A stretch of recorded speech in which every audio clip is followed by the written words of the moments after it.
Alright, in this lesson we're going to look at combining our audio that we recorded, the voiceover, into the video that we've made and we're currently making. Now, as we do this, we're going to have to cut things apart, maybe redo some clips and spread that audio out a bit. So this is also going to act as a refresher too, to help you remember some of the stuff that's inside of Premiere Pro. To start off with, to get this look on the screen, go up to Window, Workspace, Editing CS 5.5. If there's something up, like it's on Editing CS 5.5, and there's something messed up with the way everything looks, try resetting the current workspace and then clicking Yes. And that'll get everything looking good again. I'm going to go ahead and make a new sequence here. So click on Sequence. Now, usually it's going to be AVC HD 1080p. Every once in a while, if the camera's on the low setting, it's going to be 720p, and then 720p 30. But most of the time, it's going to be 1080p 30 under AVC HD. Now, the footage that I'm using is not HD, so it's going to be a little bit different. But anyway, you're going to start loading in your footage. I'm going to just use some random footage. I'm going to double click here, and you're going to use the left bracket and the right bracket. I'm going to drag that in here, and if you get a warning like this, you're going to go to Change Sequence Settings.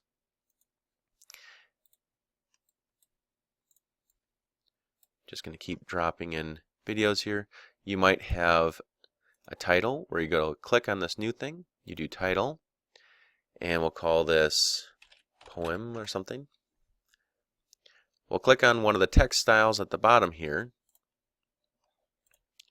We're going to type in life is good, since we'll use that poem. If you want to center it, you can go over to the left side here and center it this way and center it this way, and that puts it at the very direct center. You can also highlight the text here and change other things about the text, how it's lined up. You could change the font, all sorts of options all the way around the outside here. Once you got it, you close it. We're going to drop that onto an open video track like Video Track 2. I'm going to go back to cutting out some more clips, just dragging them in. You'll never have a clip that long. That's awful. Your finished video will be somewhere around 2.5 minutes. Okay, so I'm going to go right about there. That's about 2.5 minutes. Okay, and I'm going to import my audio. So I go to File, Import, and I'm going to go get that mastered audio source here. So Life is Good Original, Life is Good Mastered. That's what I showed you how to do in the last video using Adobe Audition. Now we're going to drop this into an open audio track. Now look at this. Oh my gosh, that's only a minute long. Don't worry. This is often the case in videos like this.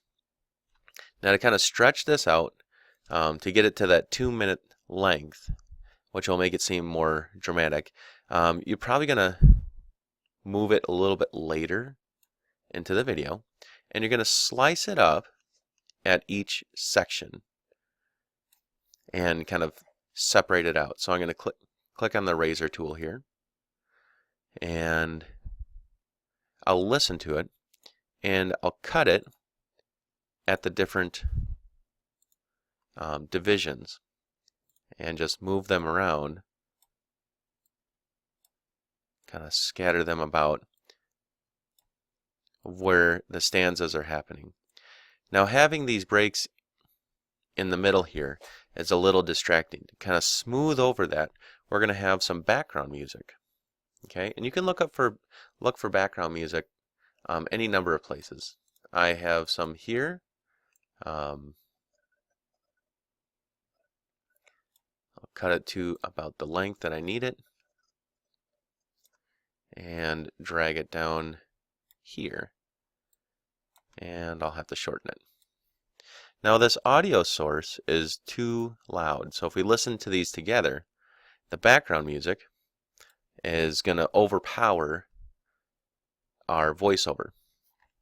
So we go up to Audio Mixer in the middle here. This is Audio Track 3, and we're going to do something called ducking. It really is just a fancy word for turn the volume down. So we're going to bring it down to about -18. Now you'll have to listen to see if that's a good volume level to duck at for yourself. The next thing that we need to do is we need to even out transition in and out of these clips. And we do that in the lower left-hand corner with the effects. And we're going to go to Audio Transitions and Crossfade, and just use constant power and put them on all the ends going across so that the volume turns up slightly as we come into the voiceover clip, and then the audio turns down slowly as we go out of the audio clip.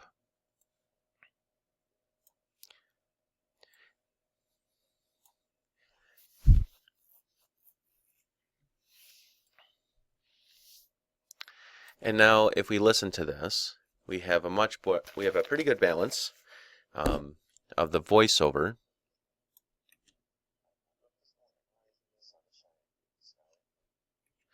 But I have one more problem. The audio in this track here is distracting from here. Now you may want the audio in Audio 1 to be part of the video too. I would also kind of duck that by bringing this down. You may not even need it at all. So you can actually, if you don't need it at all, click on the speaker icon to turn off that track.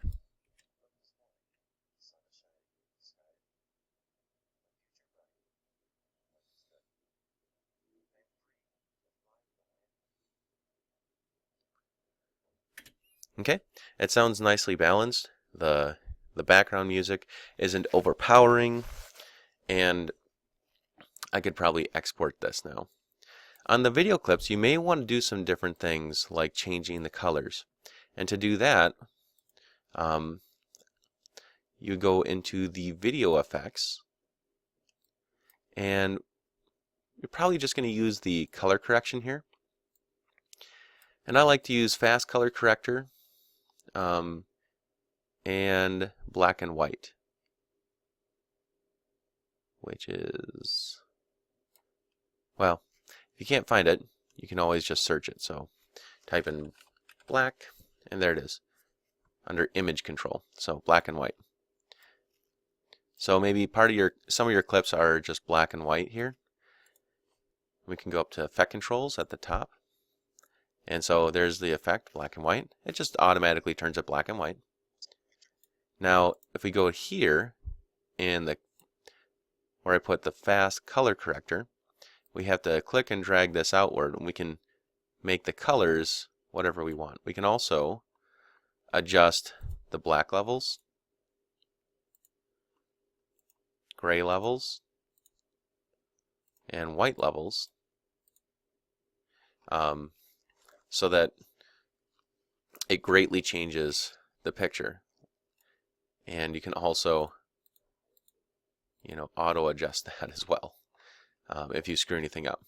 If you mess something up so bad that you can't remember how to do it, this little button right here resets the effect so it goes back to normal in any of these. And with those, you can control kind of how everything looks and, again, enhance the mood of your piece. At the end, we're going to do some credits. So we click on New Item. We're going to go to Title.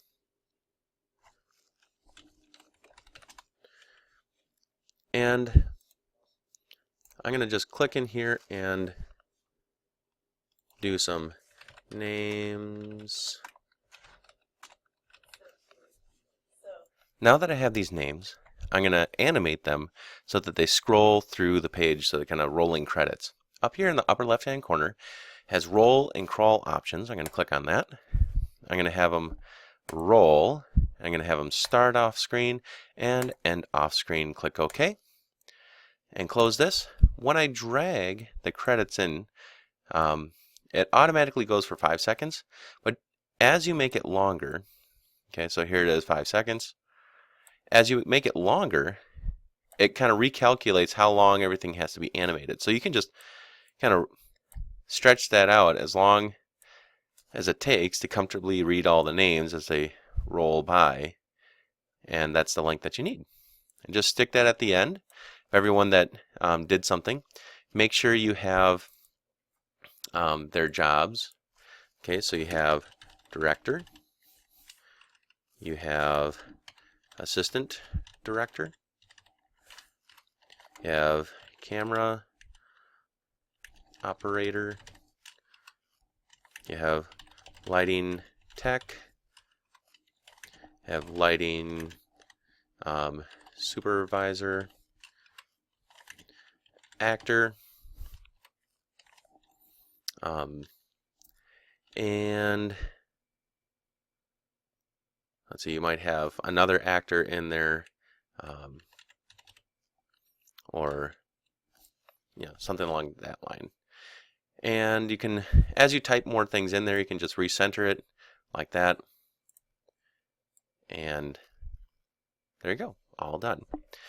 So that finishes up your project. Turn that into Google Classroom, and you will do an awesome job.